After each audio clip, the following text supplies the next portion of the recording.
My 27F boyfriend, 27M, asks for blowjobs multiple times a day. How can we get past how this is making me feel? My 27F boyfriend, 27M of 4 years asks for blowjobs every single day. Is this normal? I absolutely adore my boyfriend, and he is such an incredible partner in so many ways. We are best friends, and we have built so many amazing things together. When I was studying and he was working full-time, I didn't mind him asking a lot of me because he was supporting me financially, and I had much more free time. I am now working a demanding full-time job, and I feel like every day without fail, he is asking me for a blowjob even after I've cooked, cleaned, etc. on my own, which I don't mind doing.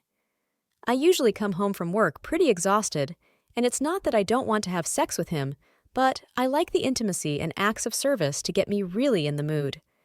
I feel like every time he asks for a blowjob with no other physical contact, it makes me want to sleep with him less and less every time.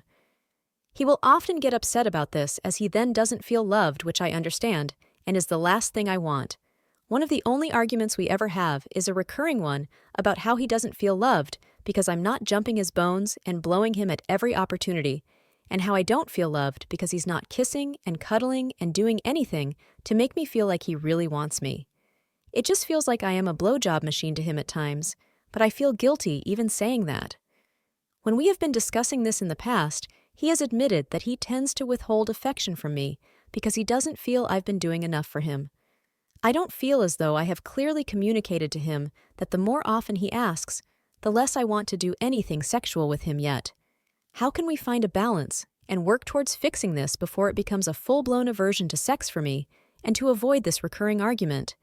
I desperately want to avoid having this argument again, as it just makes both of us feel like shit and pushes us further away from where we want to be. For extra information, I have ADHD that wasn't diagnosed until I was in my 20s, if that makes any difference.